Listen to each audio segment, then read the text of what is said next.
soirs sont bien au rythme de rencontres, d'échanges. la grande fête annuelle de l'histoire et des passionnés de l'histoire. Enseignants, chercheurs, Le grand lieu d'expression et de débat lecteurs, amateurs, sur tout ce qui se dit, curieux, rêveurs, sur tout ce qui s'écrit, qui aident à prendre la mesure des choses, À éclairer le présent et l'avenir. dans l'espace et dans le temps.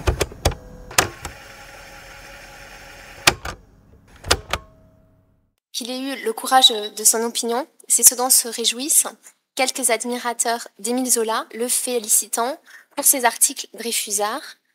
J'accuse, mais avant j'accuse, Zola a écrit plusieurs articles dans le Figaro et des brochures publiées. Un autre admirateur de Zola se dit heureux qu'il y ait encore un seul homme en France qui a le courage de son opinion. Au moment où il lui fait ce compliment, en février 1898, ce courage est en fait partagé par nombre d'artistes et d'universitaires qui ont signé des pétitions à la suite de la publication de J'accuse, ces pétitions qu'on a appelées après le manifeste des intellectuels. Mais c'est vrai que Zola est un des tout premiers à avoir fait entendre sa voix pour remettre en cause la culpabilité de Dreyfus établie par le procès de 1894.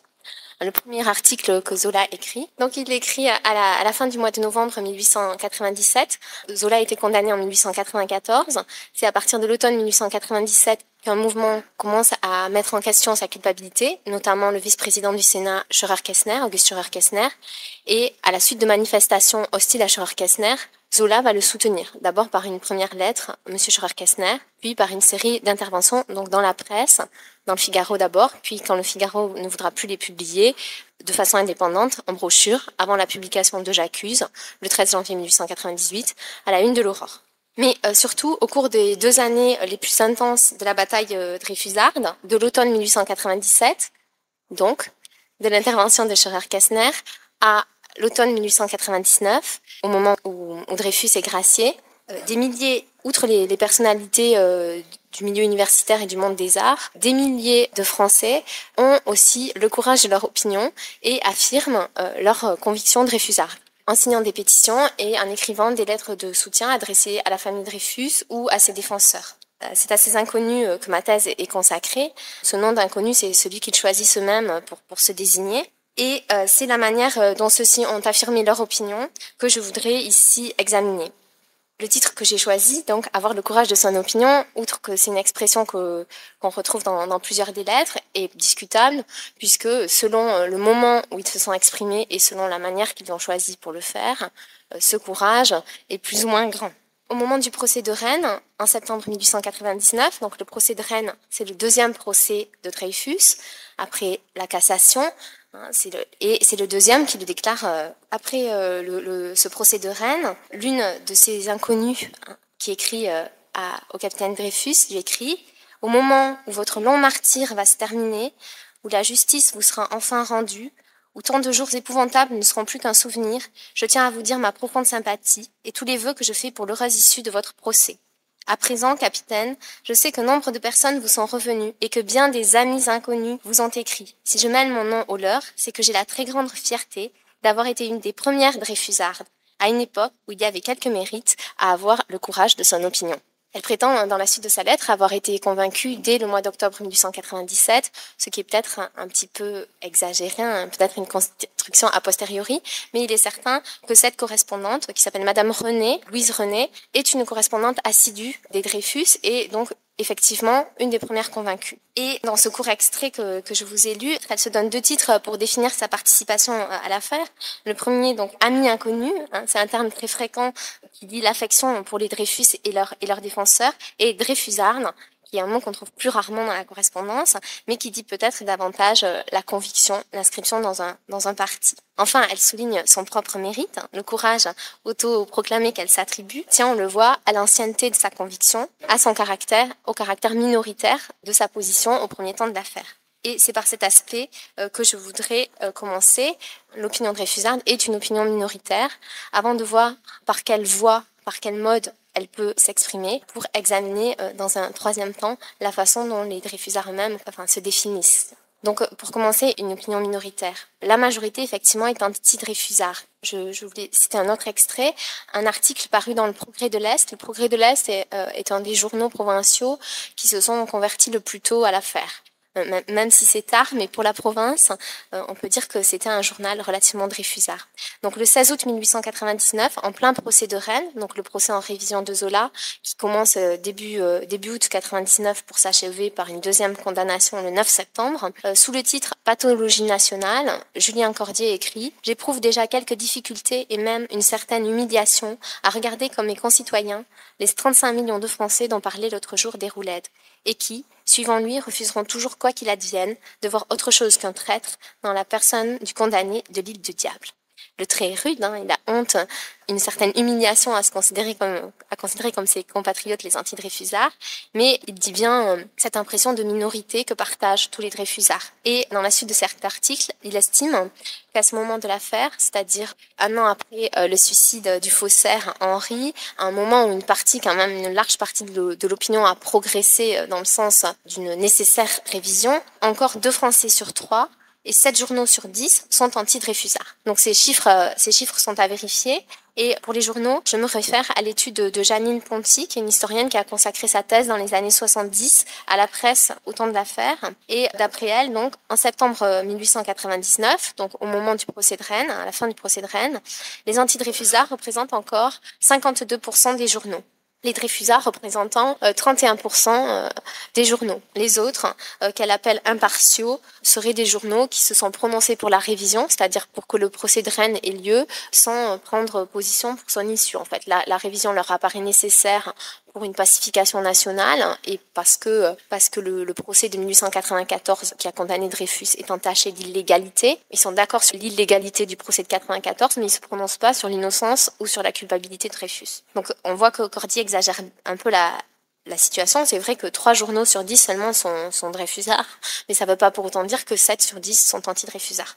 Cela dit, donc les dreyfusards sont très minoritaires et ils le sont encore plus si on prend en considération les tirages. En termes de tirage, les anti-dreyfusards représentent 58% des journaux vendus, quand les dreyfusards représentent seulement 15% des journaux vendus. Voilà. L'Aurore, qui est le premier journal dreyfusard, c'est un journal qui a un tirage très faible, qui au moment de la publication de J'accuse sort un numéro à peut-être 200 000 exemplaires, mais sinon, en rythme de croisière, l'Aurore vend environ 30 000 exemplaires. La Petite République et le journal de Jaurès, qui est également dreyfusard, c'est à peu près 30 000 exemplaires. Bon, quand le Petit Journal en vend à peu près presque 800 000. Vous voyez, c'est pas du tout la même échelle.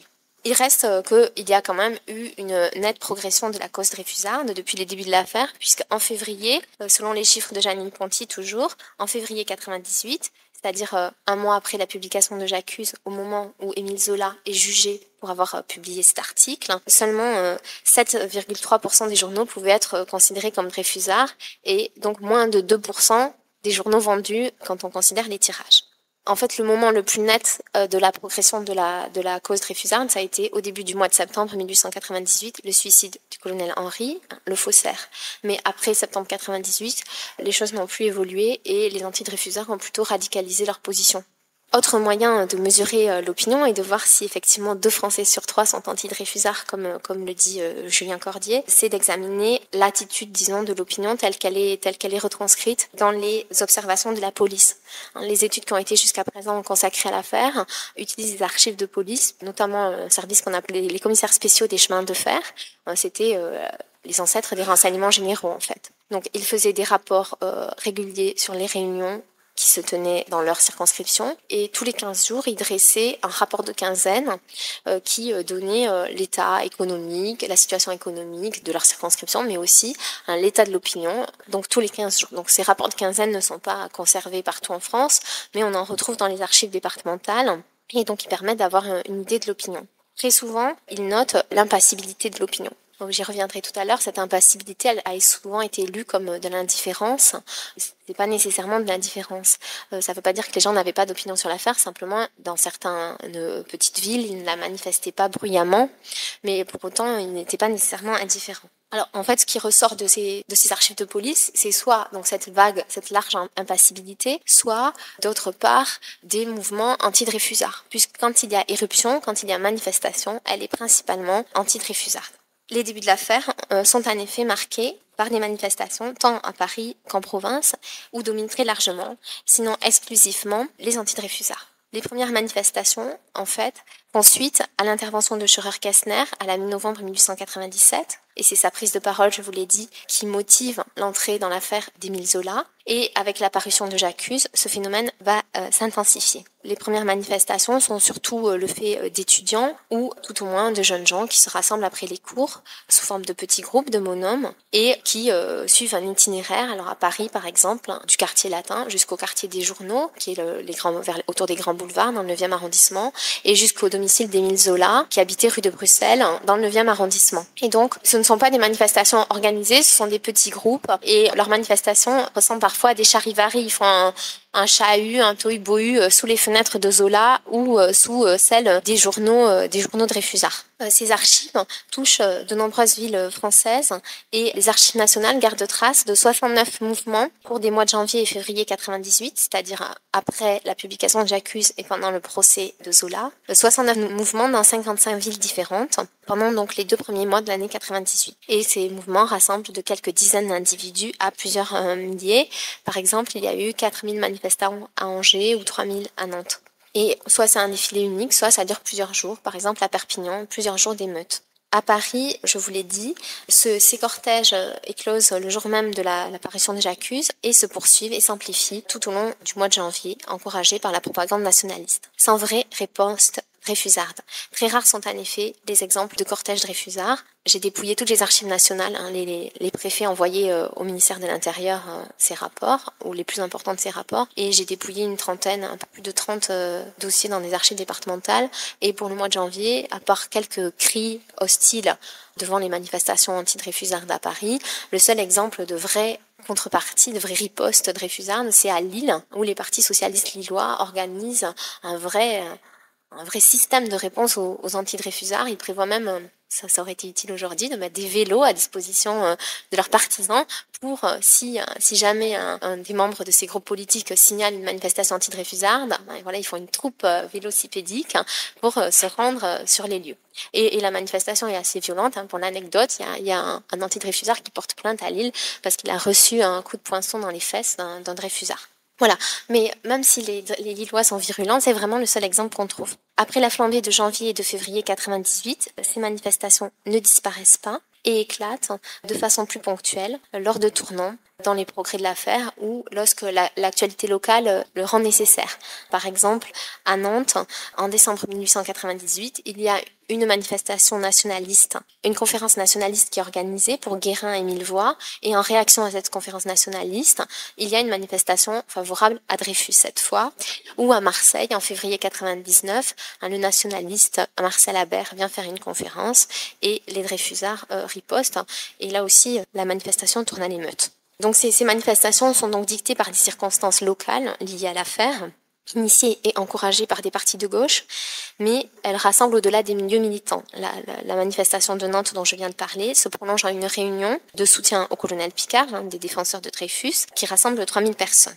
À Paris aussi, ce sont les socialistes et les anarchistes qui prennent en charge l'organisation de manifestations ou de contre-manifestations dreyfusardes à partir de l'automne 98, et ce sont aussi leurs militants qui sont les plus nombreux dans les rues. Donc, aux premières manifestations qui sont majoritairement étudiantes, succèdent donc des mobilisations dreyfusardes plus ou moins encadrées par des partis socialistes, réaction aux premières ou à des événements propagandistes anti-dreyfusards. Parce que tout au long de l'affaire, même si les dreyfusards vont commencer à se manifester dans la rue, ces rassemblements sont dominés, les anti-dreyfusards tiennent le haut du pavé.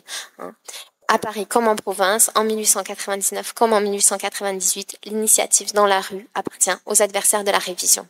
Les exemples que je vous ai cités, que ce soit celui de Lille, que ce soit celui de Nantes, sont des cas où les dreyfusards ne proposent qu'une réaction aux anti-dreyfusards. Et à Paris aussi, jusqu'à la manifestation de Longchamp, qui est la manifestation la plus célèbre, en juin 99, les dreyfusards sont très minoritaires. Sur ce terrain-là, celui de la rue, les dreyfusards semblent moins prompts à se mobiliser que leurs adversaires. Partout, il s'agit d'une simple réaction une réaction dans le temps et aussi une réaction dans la manière. C'est-à-dire que les Dreyfusards vont finalement adopter les modes de manifestation des anti-Dreyfusards. Je vous ai dit pour Paris que c'était des petits groupes qui manifestaient, qui allaient crier sous les fenêtres et que ça ressemblait plus à du charivari qu'à une vraie manifestation organisée. Ben, ça sera pareil pour les anti-Dreyfusards, au moins jusqu'à cette manifestation de Longchamp.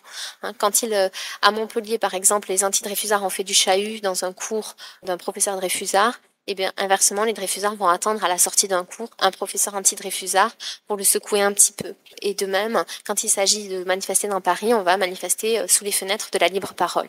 Ainsi, dans la chronologie comme dans la manière, les anti-Dreyfusards ont eu l'initiative en ce qui concerne la manifestation de rue. Et même donc la manifestation de juin 99, celle la plus réussie pour les Dreyfusards, c'est une réponse.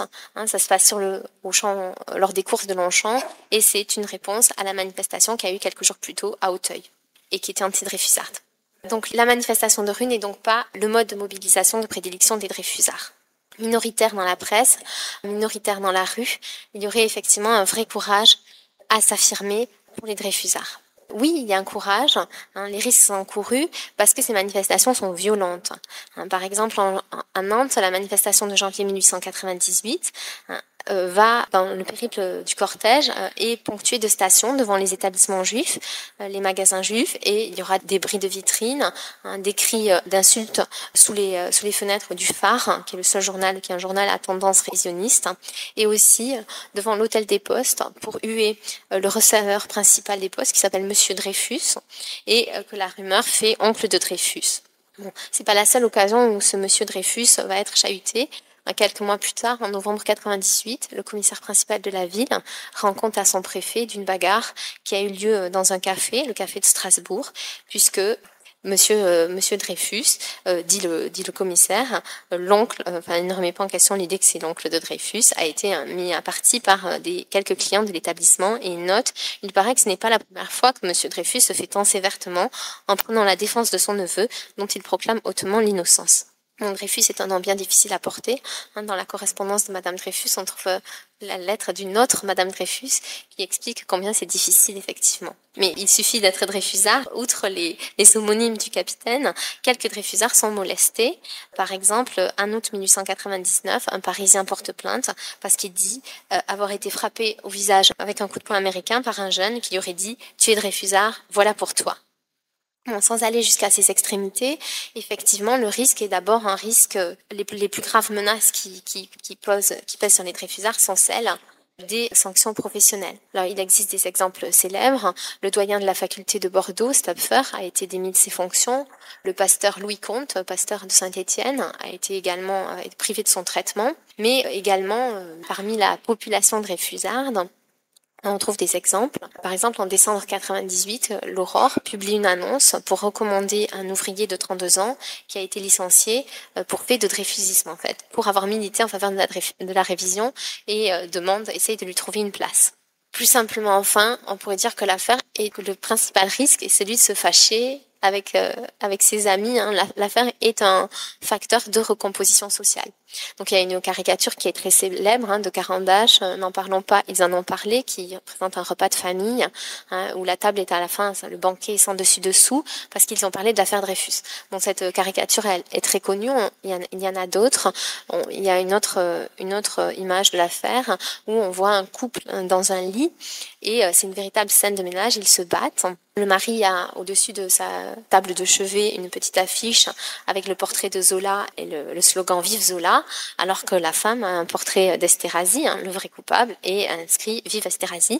Et donc, ils se battent, la femme est échevelée, ils sont moitié nus dans cette bataille conjugale. Bon, ces images prêtent à sourire, mais elles sont révélatrices de l'étonnement des observateurs quant à l'impact de l'affaire sur l'intimité des relations familiales et sociales des Français. Il y a un journaliste de l'Aurore qui explique aussi, qui raconte, en visite dans une ville de province, « Il y a de désarroi dans les relations sociales, chez soi, dans la rue, au café. Le nom de Dreyfus devient motif de querelle et de brouille. Les femmes s'en mêlent. Ce que le train-train de la politique n'avait pu faire, l'affaire l'a réalisé. Les ménages sont divisés jusqu'à la séparation sur la question de la culpabilité ou de l'innocence du prisonnier de l'île du Diable. » L'opposition entre Dreyfusards et anti-Dreyfusards s'est donc immiscée entre les parents et les amis, et l'affaire est devenue un critère de maintien ou de rupture, un critère d'amitié ou d'inimitié. Bon, c'est pas seulement une exagération des caricaturistes. On trouve des exemples dans les correspondances des Dreyfus, d'inconnus qui ont soutenu les Dreyfus et qui racontent l'hostilité à laquelle ils ont été en butte. Par exemple, un médecin de Saint-Dié explique qu'à partir du moment où son nom est paru dans une pétition, il a été désigné à la vindicte publique. Il a perdu des clients. Les femmes des officiers qui rendaient visite, qui venaient prendre le thé chez sa femme, ne sont plus venues. Et donc ces ruptures n'ont pas eu lieu seulement dans des milieux privilégiés. Tous les milieux semblent concernés, même les plus modestes, même les moins intellectuels. Un travailleur lyonnais qui s'avoue presque illettré, et ce n'est pas de la coquetterie quand on lit sa lettre, souligne combien l'affaire lui a coûté de relations sociales. Alors je vous le lis, mais c'est pas toujours très clair, c'est écrit, il est effectivement presque illettré. Il est impossible de vous dire toute insulte que j'ai été abreuvée dans tous les milieux où je me suis trouvée. Sur 30 hommes représentant l'administration d'une société de 29 étaient contre moi.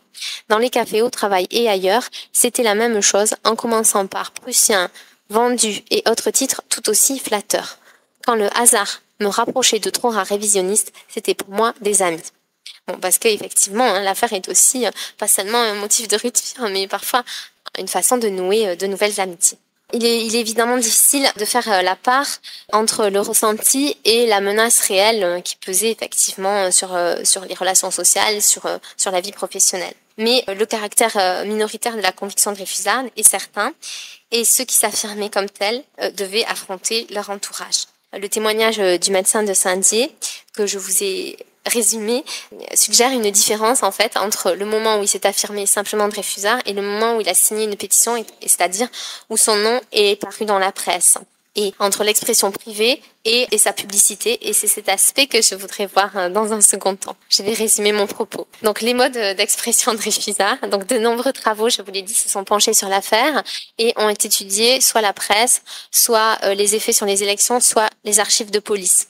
Et notamment dans les années 1990, en 94 et en 98, pour l'anniversaire de la condamnation de Zola, puis l'anniversaire de J'accuse, il y a eu de nombreuses publications, et notamment des publications anglo-saxonnes, qui ont dénoncé l'importance qu'on donnait en France à l'affaire Dreyfus. Et notamment, il y a un auteur américain qui s'appelle Michael Burns, qui a écrit un article dont le titre est « Qui ça Dreyfus ?», citant un ou une garde-barrière breton qui, lorsque Dreyfus est ramené à l'été 98 de l'île du Diable en France, c'est le garde-barrière de Port-Alliguen, l'endroit où Dreyfus débarque, et il aurait dit « Qui ça Dreyfus ?»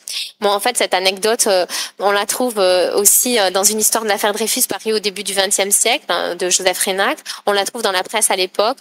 Je pense qu'il faut la prendre avec des pincettes. Enfin, peut-être que c'était le seul garde-barrière de France qui n'était pas au courant, parce que vraiment, au moment du retour de Dreyfus, il y a une grande publicité qui est donnée à l'affaire et à ce retour. Et surtout, ces études qui ont relativisé l'impact ont étudié, je vous ai dit, les archives de police, donc qui parlent effectivement de l'impassibilité ou bien de la force anti-dreyfusarde. Mais bon, il faut bien avoir conscience que les policiers ou les préfets qui écrivaient à leur hiérarchie n'insistaient peut-être pas sur les problèmes qu'il y avait dans leur circonscription.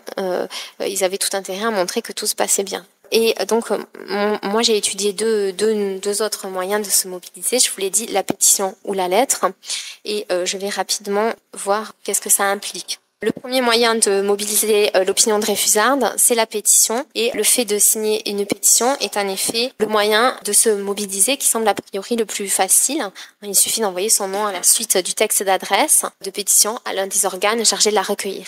Et de nombreuses pétitions ont été lancées et soutenues au moment de l'affaire.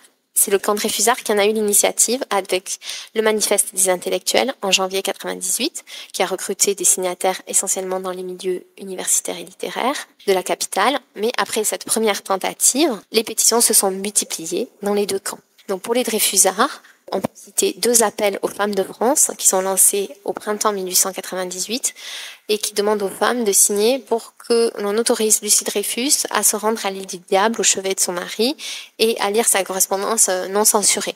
Voilà, une pétition de soutien à Picard donc à l'automne 1898 qu'on a appelé après l'hommage des artistes à Picard, qui est la pétition la plus importante, qui rassemble environ 43 000 signatures, et s'y ajoutent diverses souscriptions, donc avec un don, qui invite à différents moments de l'affaire les lecteurs des journaux révisionnistes à soutenir l'affaire. Donc on fait une souscription par exemple pour la diffusion de brochures révisionnistes, pour donner de l'argent pour publier de la propagande, une souscription ou alors parfois l'édification d'œuvres symboliques à la gloire des grands serviteurs de la cause. On fait une médaille pour Zola, un monument pour Scheurer-Kessner, etc.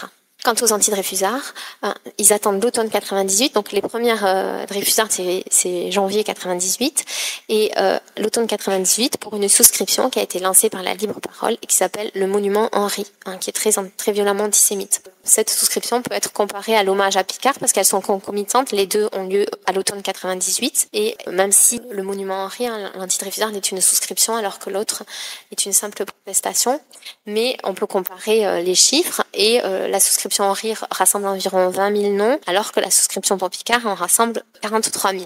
Donc on le voit, sur le terrain de la pétition, ce sont les Dreyfusards qui ont l'initiative et qui ont la victoire en termes de chiffres. En signant une pétition qui va être publiée dans un journal national, les protestataires prennent effectivement le risque d'être reconnus, et c'est peut-être là que réside le courage de leur opinion. Le fait de signer une pétition n'est pas anodin, il expose celui qui signe, et certains expriment des réticences. Bon, peu quand même, puisque sur 43 000 noms, il y a une centaine simplement d'anonymes. Et le caractère, c'est un peu paradoxal de signer une pétition sans donner son nom. Mais c'est à la fois vouloir se recenser, vouloir compter parmi les Dreyfusards, sans s'exposer aux sanctions qui pourraient en découler, sans subir les répercussions de ce geste. Alors le premier risque qui est évoqué, c'est le risque professionnel. Par exemple, certains signent en ajoutant emploi l'anonymat de peur de la répression de la part de leur patron. Parfois, cette menace apparaît plus explicite, notamment pour les fonctionnaires. Un fonctionnaire alsacien regrette de ne pouvoir se nommer parce qu'il n'a que son poste pour vivre et qu'il craint que la lâcheté gouvernementale le lui enlève. Quand ils ne craignent pas cette sanction pour eux-mêmes, ils la craignent pour leurs proches. Certains ont un frère, un parent, un fils militaire par exemple, et donc ils ne peuvent apporter leur signature. Donc ces inconnus choisissent à regret en fait d'adopter l'anonymat, et donc leur intention est d'augmenter le nombre de signataires, d'ajouter une unité à la liste en fait. On ne connaît pas les modalités de collectage des signatures. Les services de police signalent parfois que les listes sont diffusées dans leur circonscription, sans toujours dire comment. Donc, dans les milieux universitaires, par exemple, la liste circule. Certains partis politiques la font également signer. Parfois, ce sont des individus, par exemple à Montbéliard, le Pasteur, ou parfois des commerces. À Marseille, il y avait une petite pancarte sur un café. Ici, on signe la pétition de l'Aurore. La signature, la pétition est donc un geste simple, mais elle engage certains au-delà du simple fait de signer, puisqu'il y a bien des individus qui se chargent en fait de la faire tourner, de la faire passer de main en main. Certains défenseurs plus zélés de l'innocence investissent plus activement en les faisant signer dans leur entourage. Et d'ailleurs, les journaux encouragent cette circulation. Par exemple, en septembre 99, après la condamnation de Zola, de Dreyfus, une pétition est lancée par l'Aurore, et un article dans le journal écrit « Pétitionner est peu de choses si chaque signataire ne s'impose pas la tâche de gagner le plus grand nombre de signatures. Il faut donc dire son opinion, mais aussi faire l'effort de la faire partager. » Et avoir donc de l'influence sur le reste de l'opinion. Bon, je finis sur la pétition pour dire que ce qu'on appelle pétition aujourd'hui, ça s'appelait pas pétition, mais protestation, puisque une pétition, c'était une pétition adressée, ce qu'on désignait autrefois par pétition, c'était une pétition adressée aux chambres ou au pouvoir, une pétition adressée au Parlement pour faire une requête. Et ces pétitions inscrites, donc le droit de pétition est inscrit dans la Constitution depuis la Révolution française, et à la fin du 19e siècle, au moment de l'affaire, les pétitions dans leur forme originale, des requêtes en fait à porter au pouvoir, ont tendance à devenir désuètes et ne sont pas trop encouragées par les républicains parce qu'elles sont considérées comme une concurrence au droit de vote, puisque tout le monde a le droit de vote et il n'est plus nécessaire de faire des pétitions. Bon, le seul avantage des pétitions, c'est que c'est un droit individuel et pas un droit politique, c'est-à-dire que les femmes, et elles vont pas s'en priver, ont le droit de signer des pétitions quand elles n'ont pas le droit de voter. Voilà. Et ce qui est intéressant, c'est qu'au moment de l'affaire Dreyfus, avec cette publication dans la presse, le sens de la pétition change. On détourne la pétition, puisqu'il ne s'agit plus seulement de faire pression sur le pouvoir, mais il s'agit vraiment de mettre en scène son opinion, d'en faire un argument pour conquérir de nouveaux partisans, soit par le nombre, soit par les qualités, puisque les intellectuels ajoutaient leurs qualités, mais les gens ordinaires, disons, les ajoutaient aussi pour montrer au reste de l'opinion finalement que tout le monde pouvait s'engager pour Dreyfus. Donc le sens initial de la pétition destinée au pouvoir change pour devenir un argument de l'opinion pour l'opinion, je dirais. Voilà. Deuxième moyen que j'ai étudié, c'est la lettre. C'est le deuxième moyen de se dire Dreyfusard, et j'ai étudié donc les lettres adressées à des personnalités politiques engagées dans l'affaire, à Zola et au Dreyfus. Alors il semblerait a priori que la lettre nécessite moins de courage, puisqu'elle n'est pas publiée. Le courage le courage de ceux qui écrivent une lettre réside dans le fait de vaincre sa timidité et de s'adresser à une personnalité aussi célèbre qu'Émile Zola, par exemple.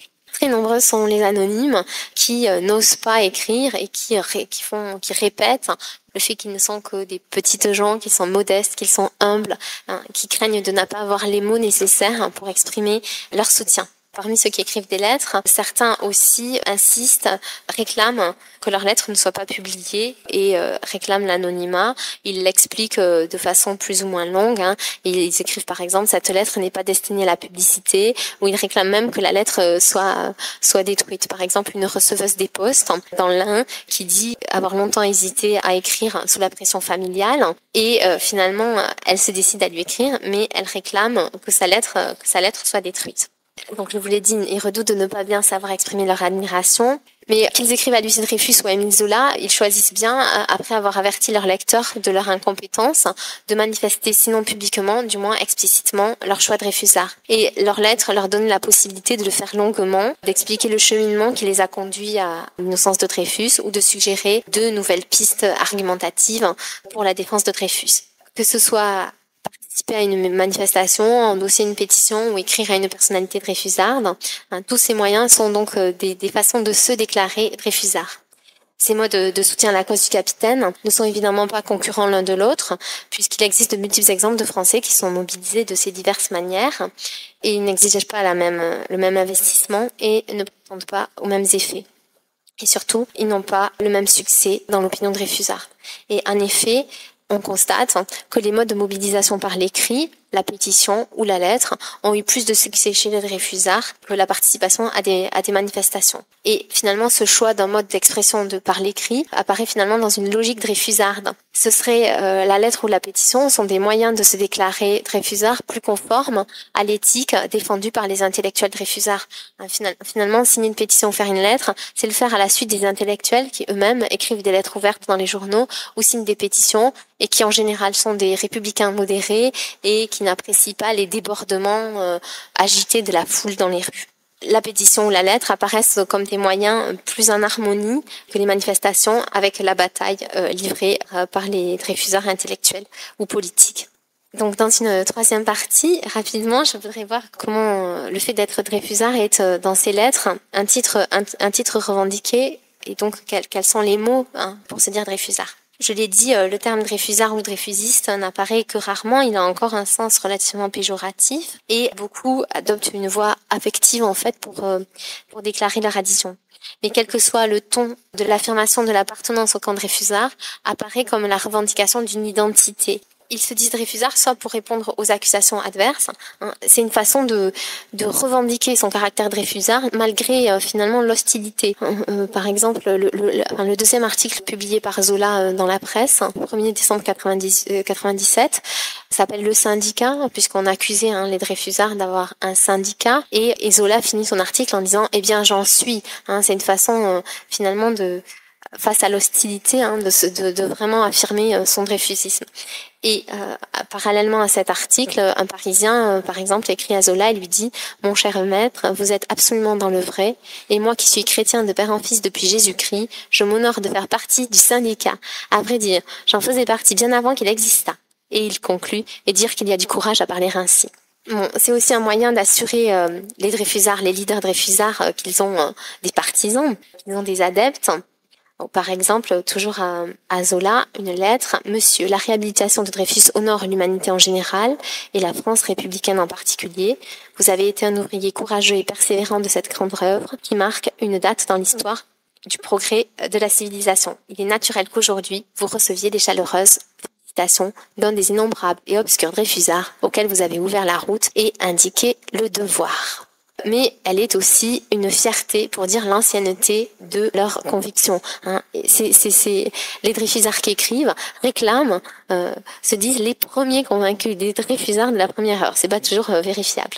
Par exemple, en septembre 99, après la grâce de Dreyfus, un Parisien en partance pour l'Amérique sollicite le capitaine pour une entrevue, pour enfin voir son héros, et il lui dit « Ne me dites pas non, ne fût-ce qu'à cause de ma qualité de Dreyfusard de la première heure. » Alors, soit ils en soulignent l'ancienneté, soit ils en soulignent la ferveur. Et donc c'est une manière de s'affirmer, d'affirmer des valeurs et une identité dreyfusarde et de s'inscrire dans le mouvement initié par les intellectuels. Et c'est aussi dans ce sens que l'on pourrait lire l'insistance sur les risques et sur les désagréments que l'on trouve dans les lettres dreyfusardes. Un autre correspondant de Zola lui écrit « Pendant tout le cours de l'affaire, je restais Dreyfusard en dépit de mes supérieurs qui me voyaient lire l'aurore avec une désapprobation marquée. Et rien ne se fait dans notre bureau qui ne soit su au bon endroit, et je vous donne à penser dans quelle situation je me trouve au milieu de ces gens. Ce ne sont que tracasseries de toutes sortes, vexations, humiliations, accusations mensongères, besognes absurdes et inutiles, etc. Hélas, il faut manger, et je n'ai guère le loisir de les envoyer faire fiche, car dès le lendemain, je me trouverai sur le pavé avec ma compagne. D'autre part, je ne suis pas encore Souvarine. » Donc les exemples cités dans la première partie pourraient être repris ici. Il n'est pas question de nier la difficulté à s'affirmer Dreyfusard dans une France qui ne l'est pas, notamment dans certains milieux, mais l'exposé de ces difficultés rend évidemment plus méritoire l'attachement à la cause du capitaine Dreyfus et est susceptible de créer une complicité entre les intellectuels Dreyfusards, en proie à la foule, et les inconnus Dreyfusards qui, dans leur propre environnement, souffrent de leurs convictions. Au total, se dire Dreyfusard, c'est s'affirmer un honnête homme et c'est se montrer courageux. Et c'est aussi une façon de construire une estime de soi comme homme et comme citoyen, en se démarquant notamment de la foule inconsciente. C'est le fait d'être minoritaire est alors un motif de fierté. C'est une façon de se distinguer de la foule vulgaire et violente qui suit les nationalistes. L'affaire éclate à un moment où d'intenses réflexions sur la foule, où il y a toute une réflexion scientifique sur la foule, la science dite la psychologie des foules, née au moment, à la charnière des années 1880 et 1890. C'est un sujet de nombreuses publications et de controverses, notamment avec Alfred de Tarde, Gustave Le Bon, etc.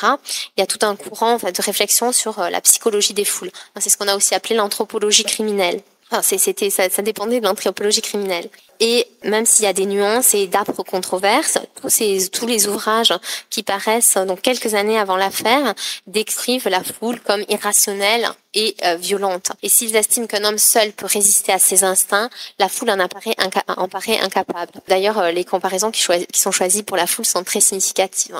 On compare la foule à une bête, les hordes par exemple, et ça c'est une comparaison relativement ancienne, mais à la fin du 19e, de nouveaux comparants apparaissent, les femmes, le pire étant les foules de femmes, parfaitement irrationnelles, ou les alcooliques. Bon, pas les femmes alcooliques, parce que ça on avait déjà constaté que c'était moins courant que les hommes alcooliques, mais bon, les femmes influençables, irrationnelles, etc., la foule des femmes à Versailles, enfin les exemples ne manquent pas, de femmes échevelées et hystériques. Donc dans la foule, les individus, comme les femmes, ne sont plus maîtres d'eux-mêmes et ils sont portés à la violence. Donc l'idée, c'est que la foule est très suggestible, qu'elle cède facilement à l'influence d'un leader charismatique. Bon, ces réflexions ont été nourries par l'exemple de Boulanger. Et la presse et la littérature dreyfusarde tracent un portrait assez peu flatteur des foules anti-dreyfusardes. Par exemple, l'Aurore évoque les colères de la foule affolée de mensonges, ou lors d'une conférence à Marseille, un conférencier dreyfusard parlait aussi de la foule irresponsable. Et donc cette image d'une foule anti-dreyfusarde est reprise dans les lettres d'inconnus qui, de ce fait, du coup, étant eux-mêmes hors de la foule, c'est une manière de s'affirmer comme des êtres réfléchis et posés. Par exemple, lors du procès de Zola, des Lyonnais lui écrivent un télégramme et lui disent que nous sommes nous à Paris pour vous suivre au milieu de cette foule imbécile et crier « Vive Zola !» Dans une autre lettre, un autre lui écrit « Je ne puis que mesurer dans toute sa grandeur l'héroïsme qui vous porte à vous exposer au périlleux honneur d'être méprisé et haï par les foules inintelligentes, brutales et inconscientes. » Donc, en s'affirmant comme ceux qui résistent aux influences de la foule, ils soulignent leur honnêteté, leur force de caractère, leur réflexion. la foule lâche vous jette des pierres, la minorité qui voit plus loin et que la veulerie n'abétit pas vous a déjà jugé. Je m'honore d'en faire partie et vous réitère l'assurance de ma sympathie et de mon entier dévouement. Aux injures dont vous abreuve la foule inconscience, il est bon d'opposer les félicitations de ceux qui admirent votre courage et votre foi dans la vérité. Je suis de cela. Être de cela, c'est donc partager une certaine idée de la France et de l'humanité. C'est une autre manière, non seulement de se ranger dans le camp de Dreyfusard, mais aussi dans le camp des intellectuels. Enfin, en se déclarant Dreyfusard, les inconnus qui écrivent à Dreyfus ou à ses défenseurs ont des revendications d'authenticité. Face à la campagne d'injures des anti-Dreyfusards, les Dreyfusards, les défenseurs du capitaine, se proclament les vrais, les bons, les vrais artistes, les vrais patriotes, les vrais républicains, les vraies femmes, les vraies mères, les vrais Français, les femmes vraiment françaises, les vrais chrétiens, le vrai peuple. Le peuple ouvrier, le vrai peuple est pour vous. Les vrais honnêtes gens. Au total, la vraie France. Vous aviez pour vous depuis 2 ans l'élite de la France pensante. Depuis longtemps, vous aviez les ouvriers. Voici que viennent les paysans, l'élément résistant de la nation, la vraie France. Voilà. Et ils luttent tous pour l'honneur de cette vraie France, en espérant que l'honneur sera rendu par la réhabilitation du capitaine Dreyfus. Enfin, et cette fois vraiment pour finir, se dire Dreyfusard, c'est aussi faire le choix de la postérité. L'idée que l'histoire jugera est très fréquente. Une correspondante de Madame Dreyfus de Nancy, Lucille Charleville, lui écrit « L'univers entier, les gens honnêtes et intelligents qui forment en France une imposante minorité, sont convaincus de votre innocence. Il ne reste plus que les antisémites qui veulent que vous soyez coupable et qu'un acquittement unanime n'aurait pas fait taire. Le syndicat de haine et de violence les paye trop bien pour qu'ils cessent d'aboyer et de mordre. Qu'ils continuent. La postérité les jugera. » Voilà, donc se dire Dreyfusard, c'est l'acte d'un certain courage face à une opinion qui est très majoritairement anti-Dreyfusard, dans un contexte de crise, de violence, d'injure. Un acte d'autant plus courageux pour ceux qui appartiennent à des milieux qui ne leur permettent pas d'avoir une indépendance sociale.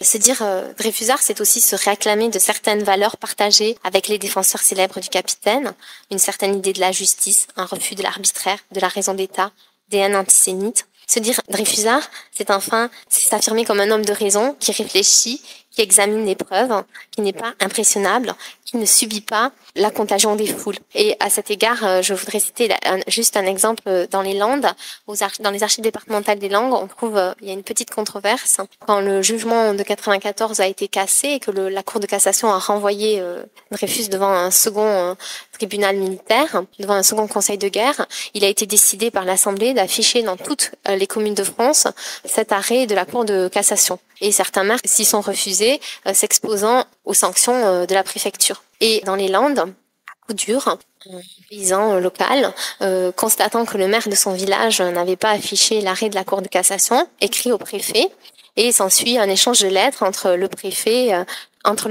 et oui, il écrit au préfet, et donc s'ensuit un échange entre le maire du village et le préfet du département des Landes. Et un peu exaspéré, le maire écrit « Je ne savais pas qu'il y avait des intellectuels dans ma commune ». Et effectivement, pour finir, se dire Dreyfusard, c'est vouloir être un citoyen intellectuel, même quand on est un paysan des Landes. Voilà.